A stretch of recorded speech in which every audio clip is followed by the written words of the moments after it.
Hello friends, welcome in this class in science pro biology. तो जैसा कि आपको पता है कि हम लोग गेट ईवाई की तैयारी कर रहे हो। गेट ईवाई में हम लोग इकोलॉजी एंड इवोल्यूशन को फोकस करते हुए कर रहे हैं।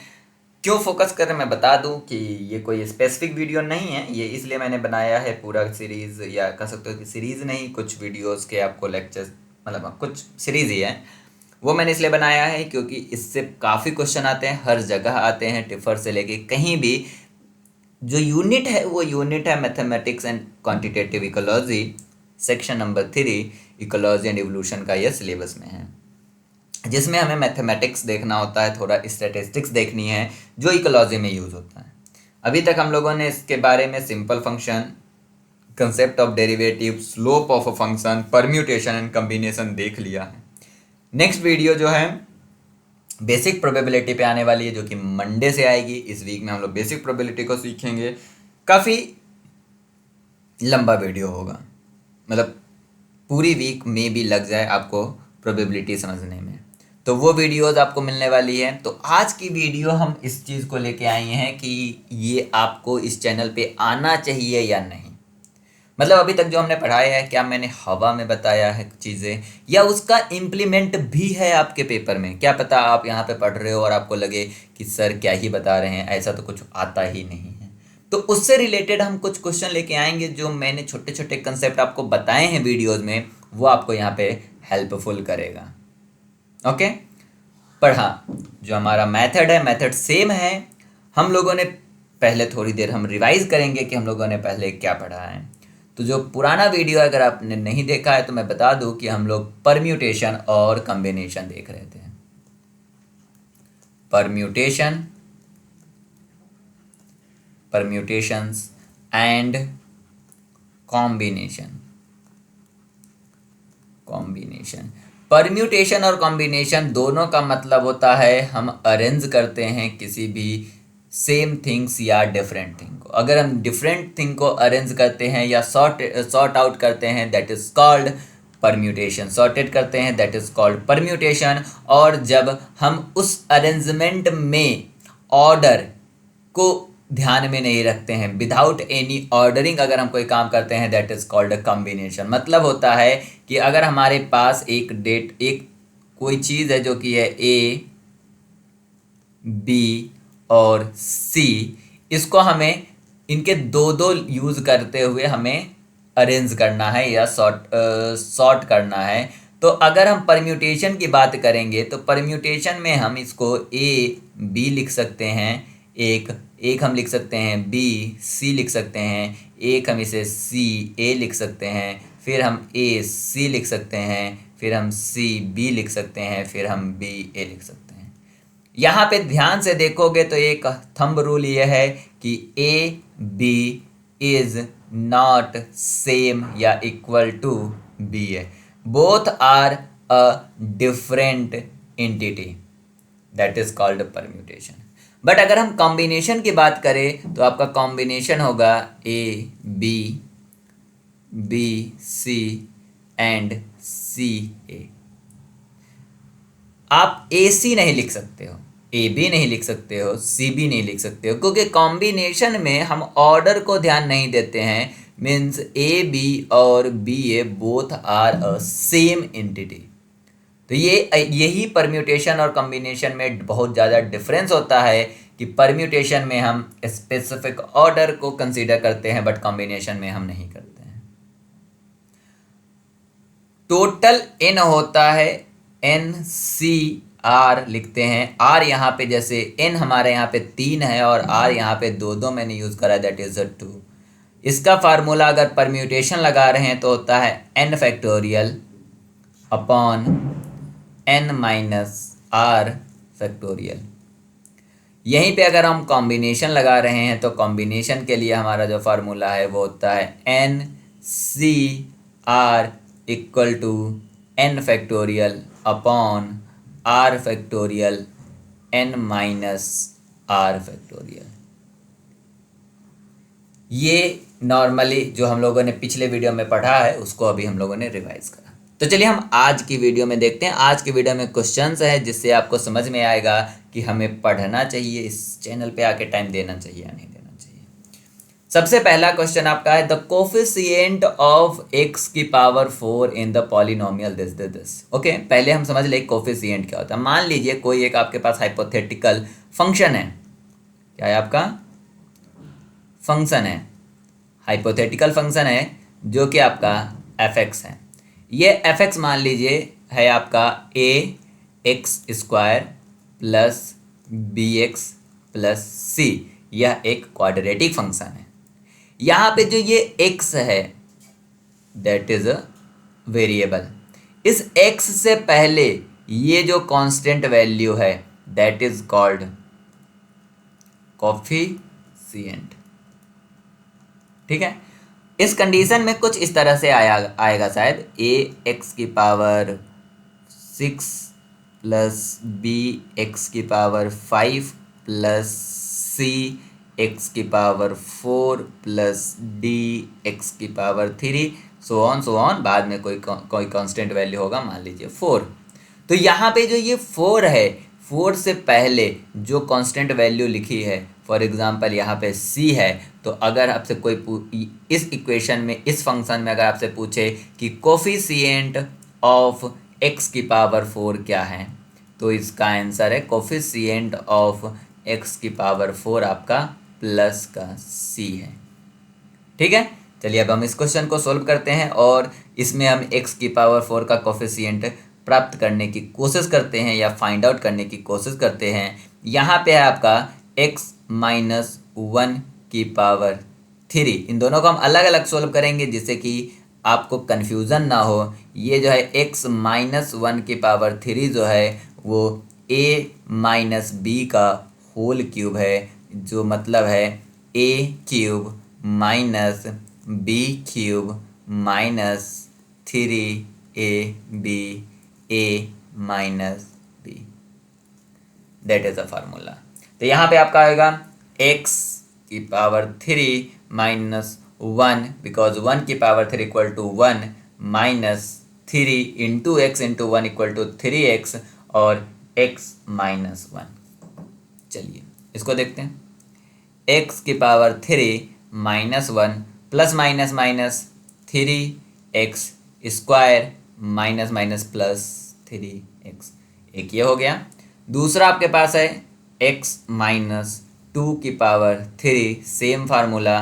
तो x की power 3 minus 1 minus not minus 1, ये हो जाएगा आपका 8, 2 2 4 2 8 minus 3 into X into 2 and x minus 2।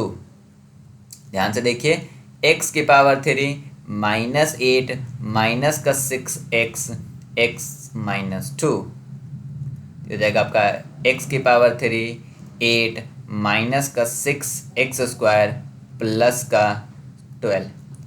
तो ये आपका 12x, सॉरी यहाँ पे हो जाएगा 12x। ये दोनों आपका इनका सोल्यूशन आया a माइनस बी के स्क्वायर का।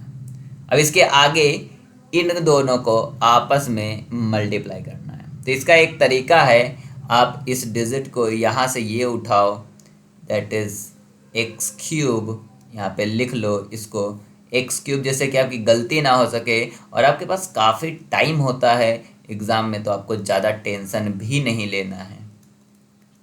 12x, यहाँ पे माइनस लगाओ, 1 लिखो, फिर लिखो x cube minus 8 minus 6x square plus 12x, फिर ये minus 3x square minus 3x square लिखोगे तो आएगा आपका x cube minus 8 minus 6 square plus 12x, फिर प्लस 3x लिखो तो ये आ जाएगा आपका x cube minus 8 minus 6 square plus 12x।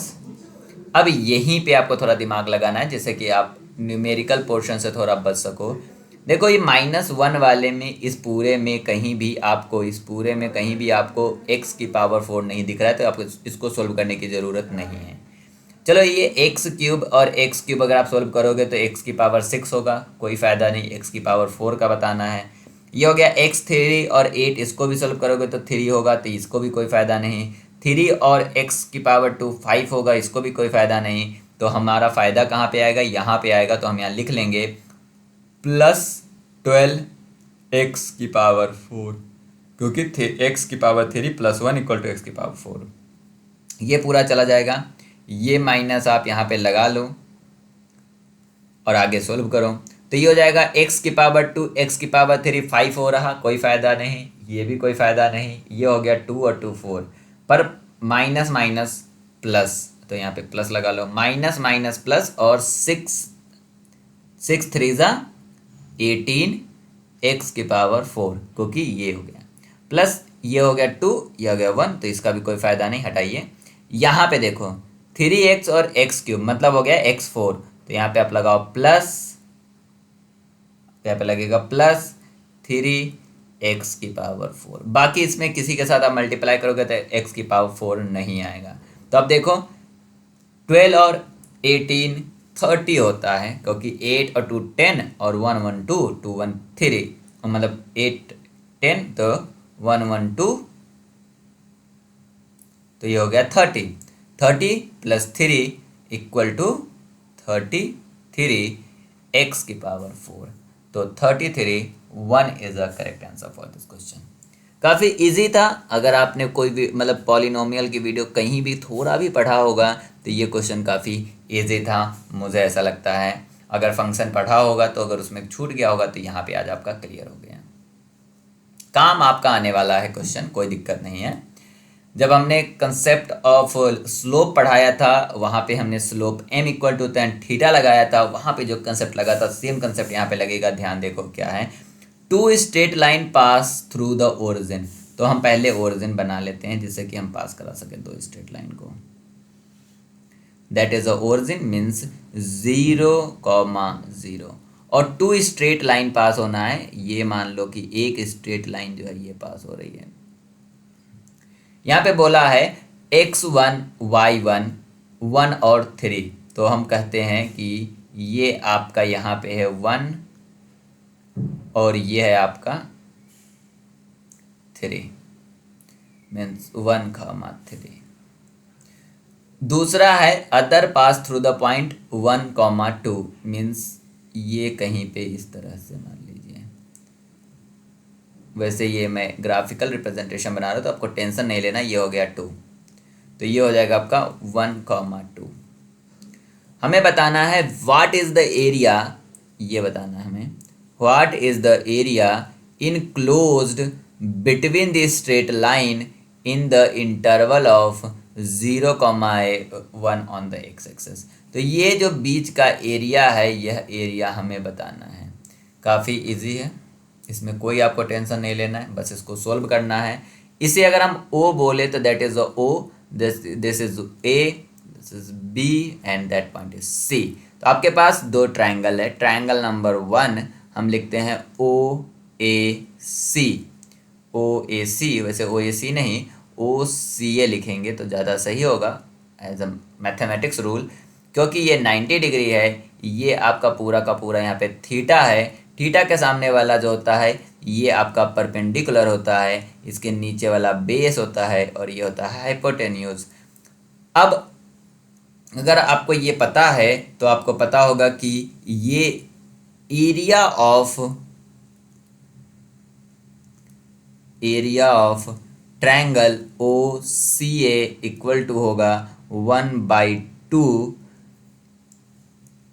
Perpendicular BAC into base CO या CO।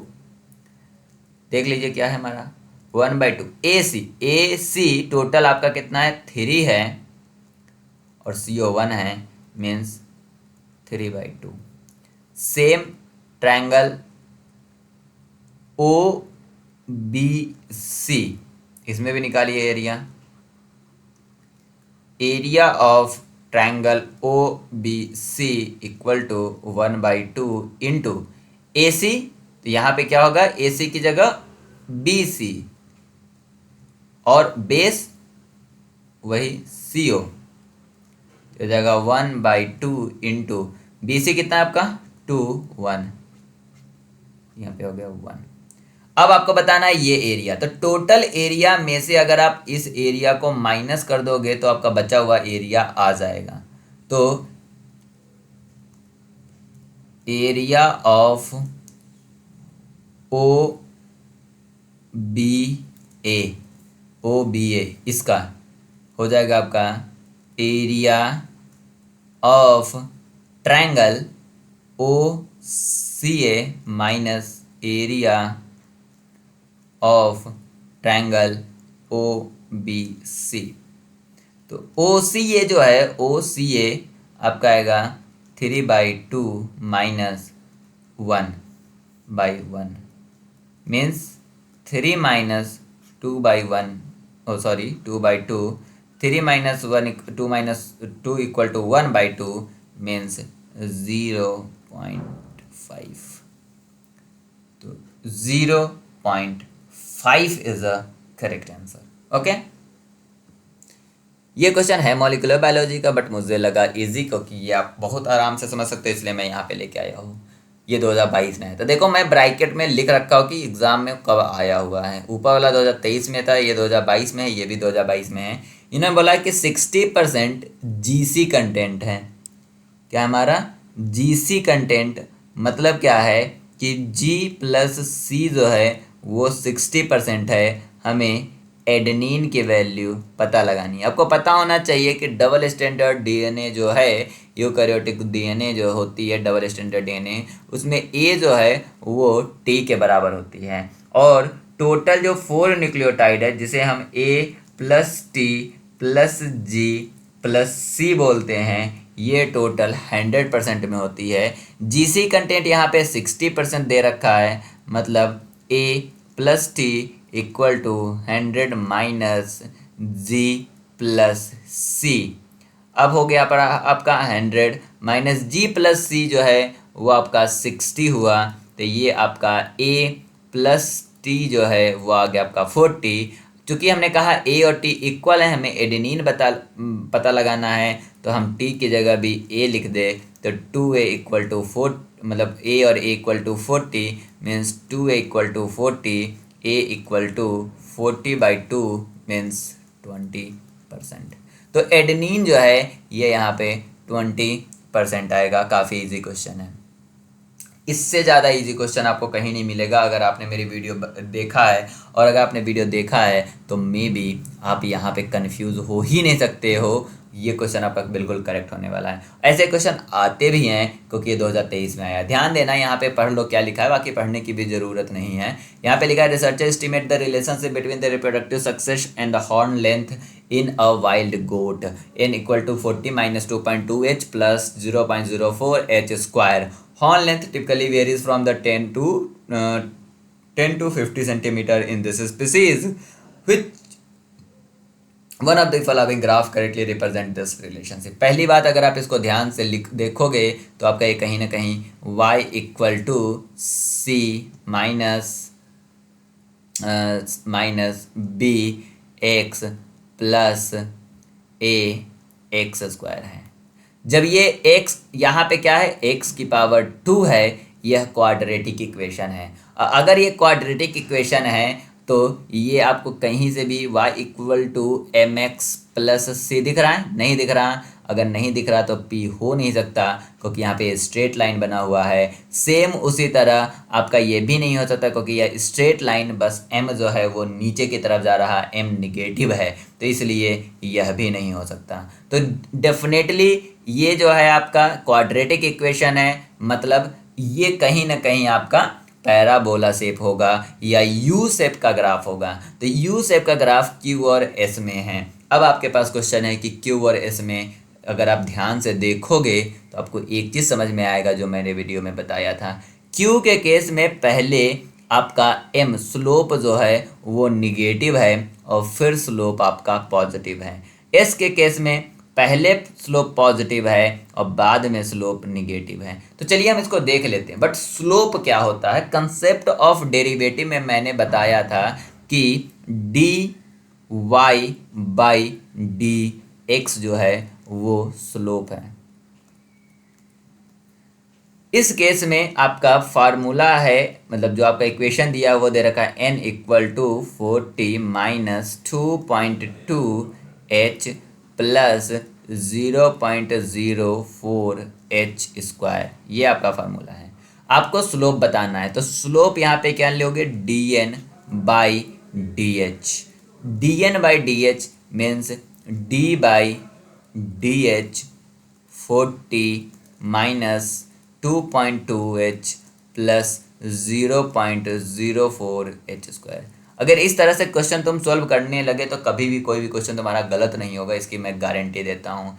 ये d by D H 40 constant value है तो ये 0 हो जाएगा। ये आपका माइनस का 2.2 होगा, जो कि h यहाँ पे h है, तो वह ये मैंने फार्मूला बता रखा है डेरिवेटिव वाले में। d by D H 0.04h का यहाँ पे प्लस जाएगा, 2 नीचे आएगा तो 2 इंटू 0.04 और h 2 माइनस 1 होगा। ये हो जाएगा 0, ये हो जाएगा 2.2 प्लस 0.08h।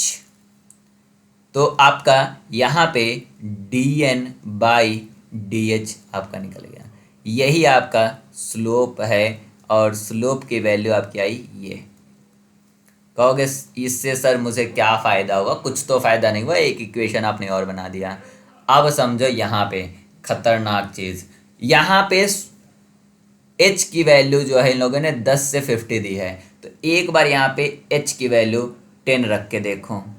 अगर हम h की वैल्यू यहाँ पे 10 रखेंगे तो देखो dn बाई डी एच क्या आता है। dn by D H n की वैल्यू 10 रखने पे 2.2 प्लस 0.08 इंटू 10 आ रहा, मीन्स 2.2 प्लस 0.8 आएगा।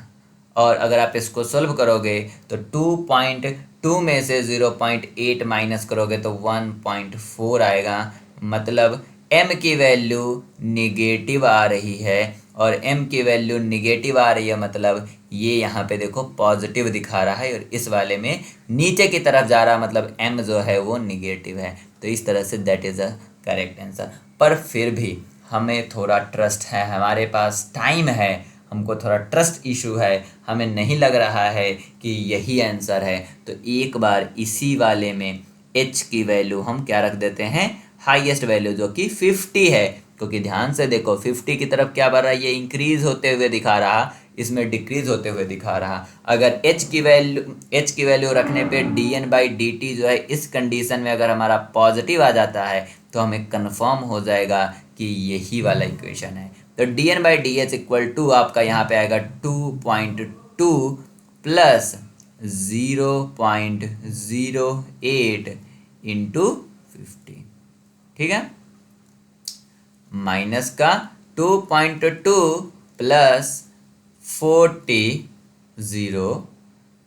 अब 2 के बाद 10 में लगाएंगे तो ये हो जाएगा, ये हो गया माइनस का 2.2 और 4, जब 4 में से हम माइनस का 2.2 घटाएंगे तो 1.8 आएगा। अब यहाँ पे आपको दिख रहा है दैट इज स्लोप, और ये स्लोप आपका क्या आया यहाँ पे, ये स्लोप आपका आया है पॉजिटिव, मीन्स ये Q जो है वो करेक्ट आंसर है। जो हमने बताया था, क्या यह उसके बेस पे आप सोल्व, अभी तक जितने भी मैंने क्वेश्चन बताए क्या उससे हटके कुछ सोल्व करा है? क्वाड्रेटिक इक्वेशन पे ये फार्मूला था, मतलब ये क्वेश्चन है। अगला क्वेश्चन भी क्वाड्रेटिक इक्वेशन पे ही है। उससे पहला जो है स्लोप जो मैंने बताया था, तो जिसमें मैंने m की वैल्यू कैसे निकालते हैं ग्राफ से वो मैंने बताया था 2 पॉइंट के बीच में, वो अभी एरिया वाले में अपने निकाल लिया। पॉलिनोमियल का ठीक है, मैंने कोफिशिएंट उसमें नहीं बताया था क्योंकि वीडियो लेंदी हो रहा था, बट क्या उसमें कोई दिक्कत हुआ? नहीं हुआ ना। यहीं पर अगर आपसे h का कोफिशिएंट पूछ ले तो क्या होगा, 0.08। इक्वेशन में अगर इस इक्वेशन में h का पूछ ले तो 2.2, बट माइनस का होगा। ये देखो, ये भी क्वाड्रेटिक इक्वेशन का ये सेम क्वेश्चन समझो। इसको सोल्व करना काफ़ी इजी है अगर आपने अभी तक की वीडियोस देखी है। तुम लोग क्या करते हो, मैथ से डर जाते हो। अगर अभी भी डर लग रहा है ना तो एक बार नीचे कमेंट कर दो यार, जिससे कि थोड़ा मुझे समझ में आए कि शायद तुम्हें डर लग रहा है। अगर नहीं लग रहा है तो और अच्छे से कमेंट करो। मैथ की थोड़ी डर गई ना, क्वेश्चन काफ़ी इजी होते हैं। देखो अगला क्वेश्चन है, the fitness Fn of an individual in a group of size n is given Fn equal to n 10 minus n. At evolutionary equilibrium, groups are found in the two different sizes. Okay, if one group size is 6, then other group size must be. ठीक है, इन्होंने कहा कि दो group हैं, but group size Fn से दिया गया है और एक कंडीशन में इन्होंने दे रखा है कि हमारा 6 है। तो हमें बताना है कि जो दूसरा है कोई ग्रुप साइज जो कि हमारा Fn डैश मान लो, वो क्या होगा। बट कंडीशन इन्होंने दिया है कि आपका इवोल्यूशनरी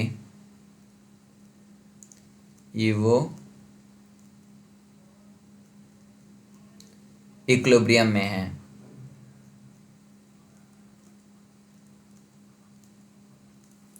इक्विलिब्रियम में है मतलब जो आपका Fn है वह Fn डैश के इक्वल है, ये आपको क्वेश्चन बता रहा है। बट आपका Fn जो है वो 6 है, यह भी क्वेश्चन बता रहा है।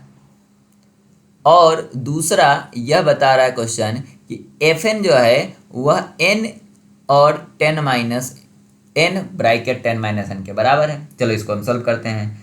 अगर हम इसे 6 रखें, 6 इक्वल टू 10n माइनस का n स्क्वायर, बिकॉज n यहाँ चला गया। अगर आप इसको एक तरफ लाओगे तो n स्क्वायर इधर उठा के ले आया, 10n equal to 6।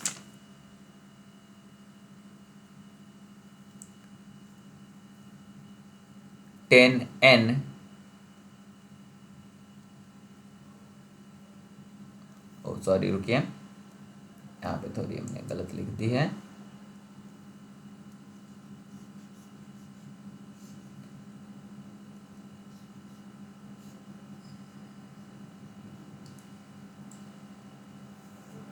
Evolutionary equilibrium वाला हमने सही लिखा था। क्वेश्चन ये कह रहा है कि Fn जो है वो आपका क्या है, फिटनेस है। Fn हमारा फिटनेस है और फिटनेस है आपका n equal to 10 minus n। ये आपका फिटनेस का इक्वेशन है, जिसमें से जो ये n है, यह n आपका ग्रुप साइज है। n जो है वो आपका क्या है, ग्रुप साइज है। और हमें एक दूसरा ग्रुप साइज निकालना है जो कि दूसरा एक ग्रुप साइज है जो कि डिफरेंट ग्रुप साइज है, लेकिन उसका फिटनेस जो है वो अगर हम Fn माने तो यह Fn और Fn डैश दोनों इक्वल होना चाहिए। मतलब फिटनेस इक्वल है तभी वो इवोल्यूशनरी इक्विलिब्रियम में है। बट जो साइज है वो n की वैल्यू वो डिफरेंट है। बट एक केस में आपकी n की वैल्यू कितनी है, वो है आपकी 6। तो चलिए हम Fn की वैल्यू निकाल लेते हैं, मतलब F6। तो ये हो गया 6 इंटू 10 माइनस 6। ओके, तो ये हो जाएगा आपका F into 10 minus 6 means 6 into 10 में से 6 गया 4, दैट इज 24। अब ये जो हमने ये निकाला है, हमें इसमें n नहीं पता। क्या नहीं पता हमें, n नहीं पता है, n डैश हमें नहीं पता है। तो अगर n डैश नहीं पता है तो हम यहाँ पे क्या लिखेंगे, n dash 10 minus n dash. But यह जो है चूंकि इवोल्यूशनरी इक्विलिब्रियम में है, means fitness of the n dash is equal to fitness of the n, और fitness of the n is 24। तो यह हो गया आपका 24 इक्वल टू 10। इस अगर आप n डैश को भी यहाँ पे अज्यूम कर लो, x तो ज़्यादा सही रहेगा। तो हो जाएगा 10x माइनस का x स्क्वायर। अब आप इसे इधर ले आओ तो ये हो जाएगा x स्क्वायर माइनस का 10x प्लस का 24 इक्वल टू 0। अब आपको बता दे, आप यहाँ से इसको दो तरीके से सॉल्व कर सकते हो। एक तरीका जो मैंने एक सीधे फार्मूला दिया था, आप बायोलॉजी के हो तो आप सीधे फार्मूला से जा सकते हो। दूसरा तरीका है कि आप नॉर्मली इक्वेशन को सॉल्व करके जा सकते हो। तो मैं आपको यहाँ पे पहले फार्मूला वाला बता दूं। मैंने फार्मूला में दिया था कि अगर आपके पास क्वाड्रेटिक इक्वेशन है तो इसके सोल्यूशन को हम रूट कहते हैं, और अगर हमें रूट निकालना होता है तो हम रूट इस तरह से निकालते हैं, x इक्वल टू माइनस का b plus minus root under B square minus 4ac by 2a। ये मैंने आपको बताया था, जहाँ पे इसका एक्स स्क्वायर का कोफिशिएंट a है, बी एक्स का कोफिशिएंट b है, और ये आपका c है। ये मैंने आपको बता रखा है पहले ही पुराने वाले वीडियो में। तो अगर हम x की बात, चूंकि क्वाड्रेटिक इक्वेशन है मतलब इसका सोल्यूशन 2 आएगा। एक मतलब हमेशा 2 आता है क्वाड्रेटिक इक्वेशन का सोल्यूशन, आपका x की वैल्यू 2 आती है।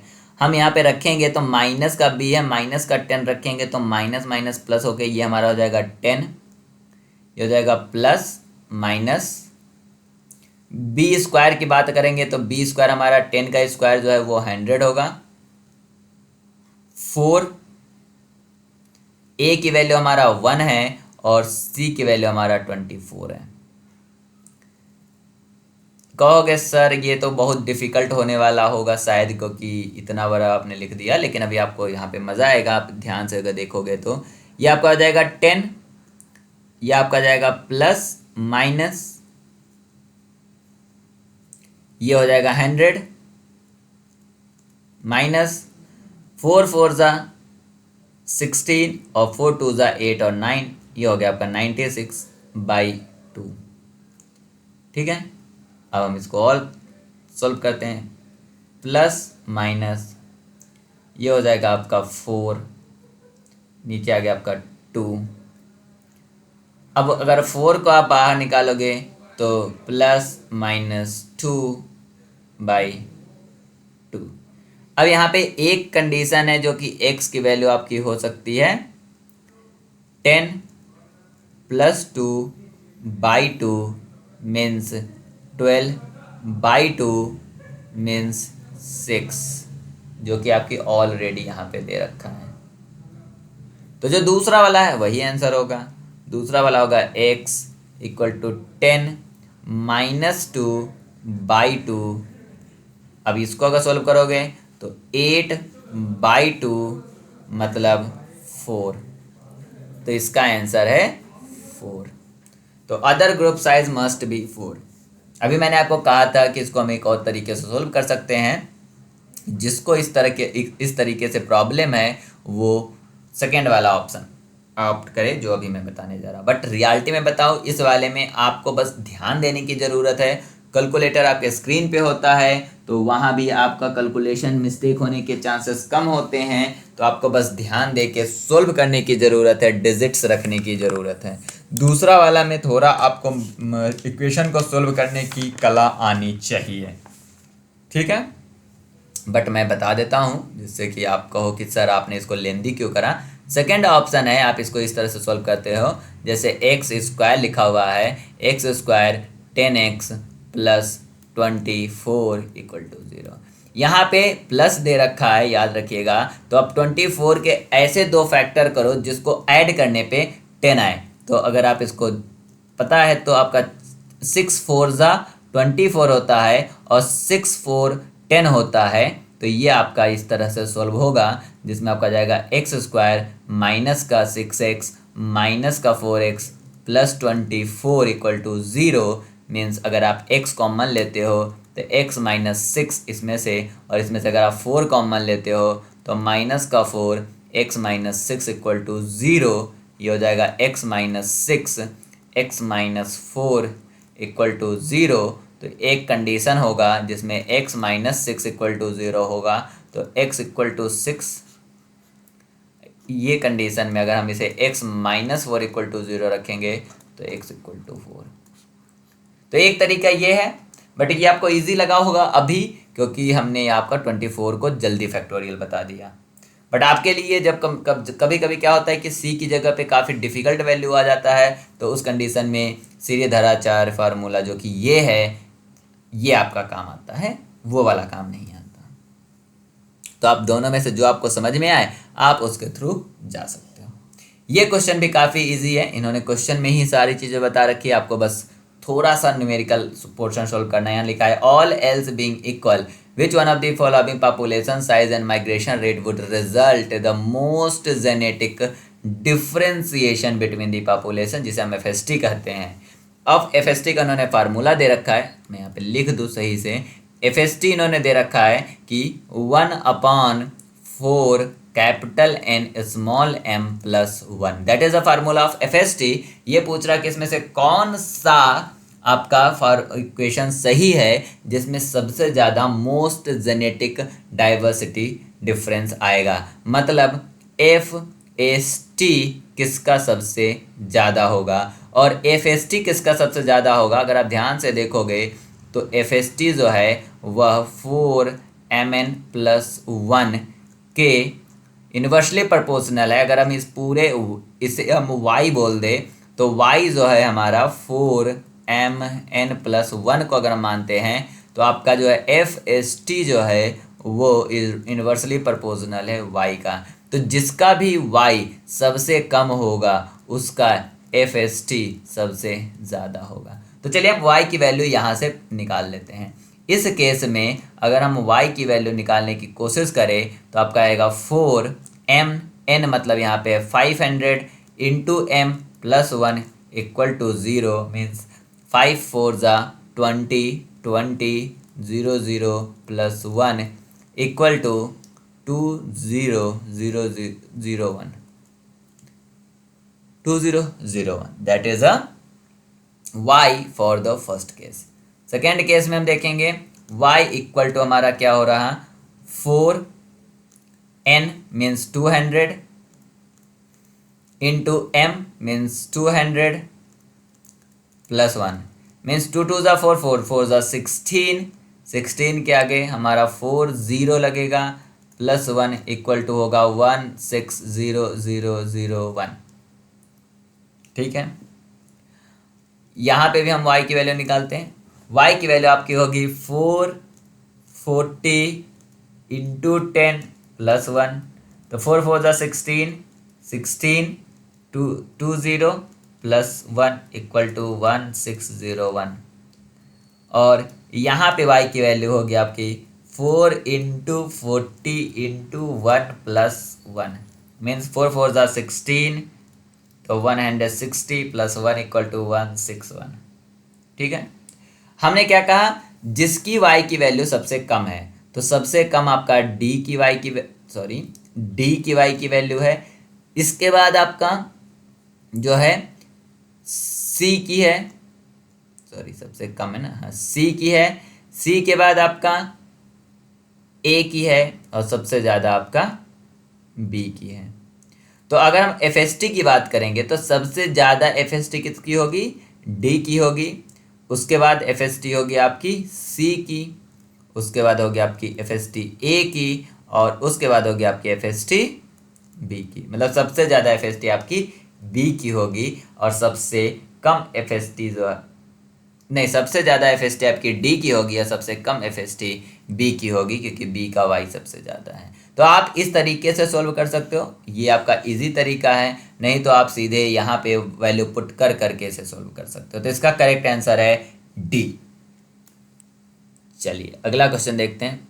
अगला क्वेश्चन काफ़ी इजी क्वेश्चन है और यही एक ऐसा क्वेश्चन है जो कल हमने बताया था उसका यहाँ पे कंसेप्ट आपको दिखाई देगा। यहाँ पे दिया है कि mix species flock of the world include social और solitary. There are the 5 social species and 10 solitary species in a forest. Flock always have a total of 5 species, which 2 are social and 3 are solitary. The number of type of the flocks with unique species composition. हमें unique species composition बताने हैं जिसमें 5 species है और 2 social और 3 solitary है, but total social 5 है और टोटल सॉलिटरी आपकी यहाँ पे देखो SOCIL। सोशल आपका यहाँ पे 5 है सॉलिटरी आपकी 10 है, बट जो फ्लॉक है,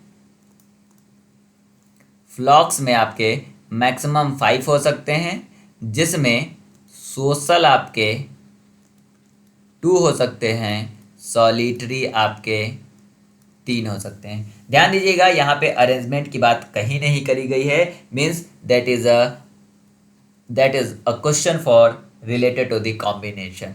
आपको यहाँ पे बताना है number of flocks, number of flocks with unique species composition, but arrangement की बात नहीं हुई है।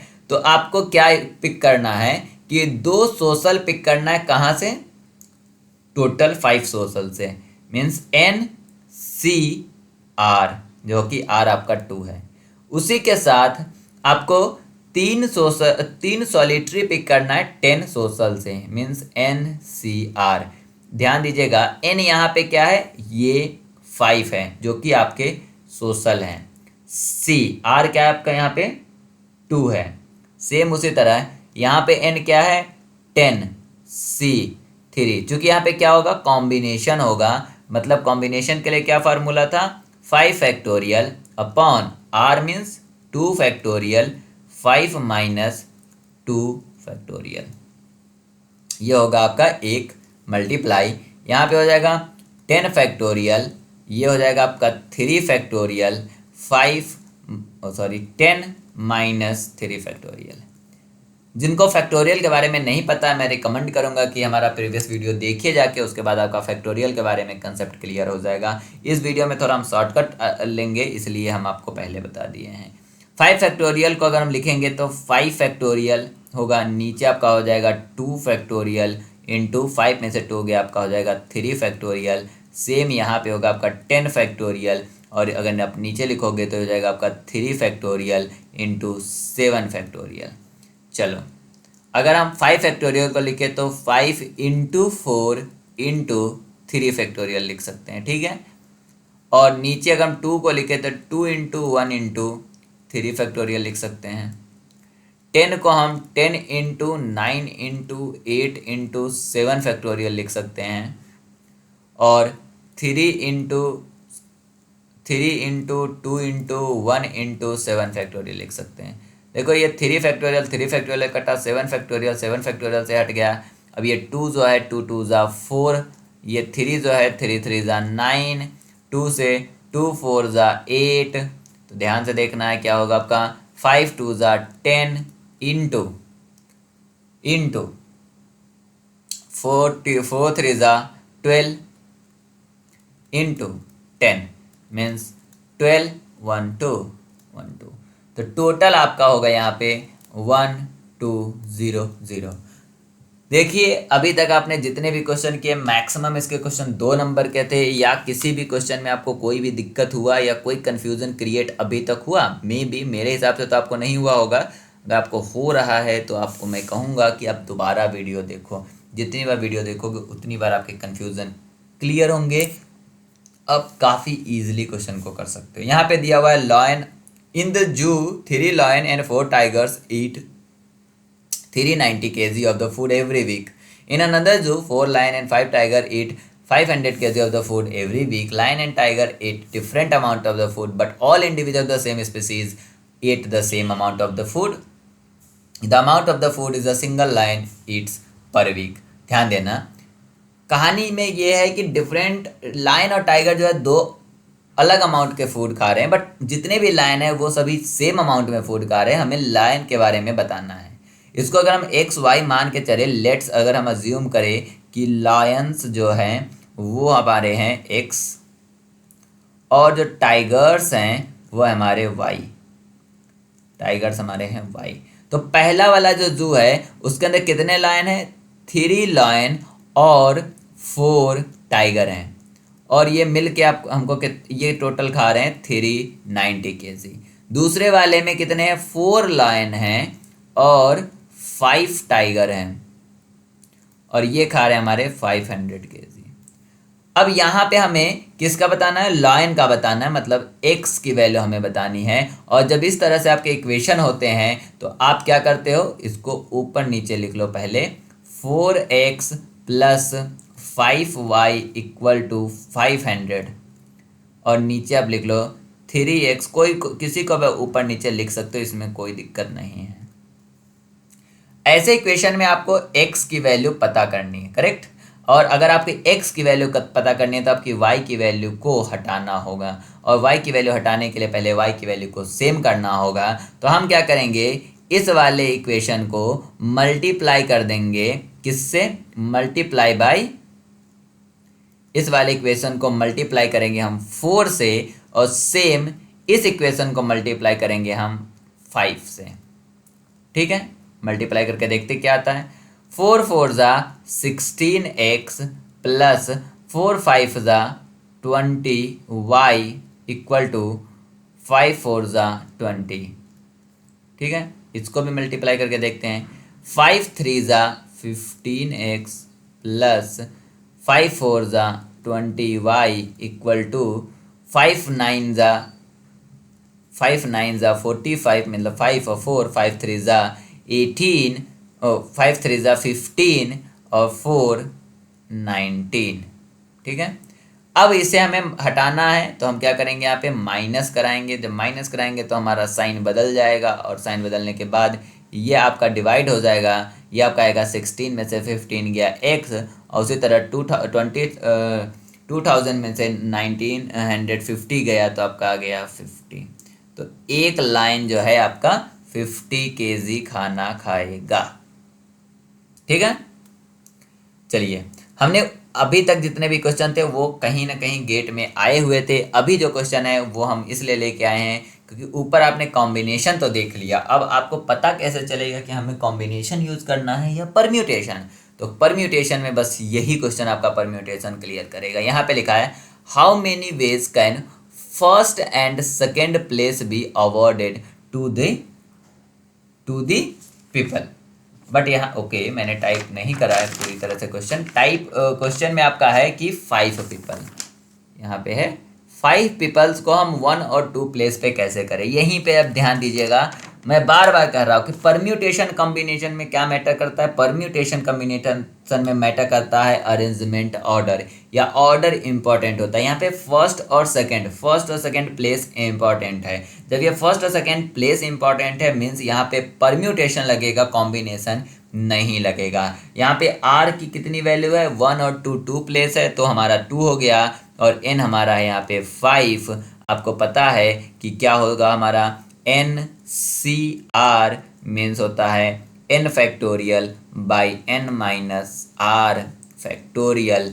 n आपका यहाँ पे है 5 तो ये हो जाएगा 5 फैक्टोरियल, 5 माइनस 2 फैक्टोरियल। 5 फैक्टोरियल को हम लिख सकते हैं 5 इंटू 4 इंटू 3 फैक्टोरियल, और 5 माइनस 2 इक्वल टू 3 फैक्टोरियल। ये और ये कट गया, 5 4 ज़ा 20। वीडियो अगर आपको समझ में आई है, अगर अभी भी आपको मैथ से डर लग रहा है तो आप हमें कमेंट कर सकते हो, हम और इसे सिंप्लीफाई करने की कोशिश कर सकते हैं। और अगर आपको मज़ा आ रहा है तो भी आप कमेंट कर सकते हो, वीडियो को आप शेयर कर सकते हो। अगर आप चाहते हो कि आपके दोस्त को भी मैथ से डर ना लगे, या ये चाहते हो कि आपका दोस्त आप जहाँ एडमिशन लेना चाहते हो वहीं पर जाए, तो डेफिनेटली आपको वीडियो को शेयर करना पड़ेगा उसके साथ। और अगर आप चाहते हो कि वीडियो इसी तरह आपको मिलती रहे तो भी आपको शेयर करना पड़ेगा, क्योंकि इससे मुझे मोटिवेशन मिलता है। मैं आपका टाइम पास नहीं करना चाहता हूँ। जिन लोगों को वीडियो समझ में आ रही हो आप 2x पे देख सकते हो, जिन लोगों को समझ में नहीं आ रही है आई रिकमेंड यू कि 1x पे देखो, और अगर बीच में पड़े हुए हो तो 1.5x पे 2 बार देख लो, वीडियो समझ में आ जाएगी। लास्ट की वीडियो जो मैं बातें करता हूँ या शुरू की जो 1 मिनट की बातें होगी, 1 मिनट की भी नहीं होती, छोटी बातें होती है, उसे 2x पे देख सकते हो। तो ये मेरा रिकमेंडेशन है जिससे कि तुम्हारा टाइम ख़राब ना हो। बट हाँ, जो काम की मैं बात बताता हूँ बीच में, उसको बहुत ध्यान से सुनना। हर एक लाइन से तुम्हारा हर एक क्वेश्चन सॉल्व होने वाला है। यहाँ तक कि एक्ट्रक में भी बहुत लोगों का क्वेश्चन मैच किया मेरे वीडियोस से। Thank you for watching this video, share this video with your friend. Bye bye and take care. We will meet in the next video with the basic probability.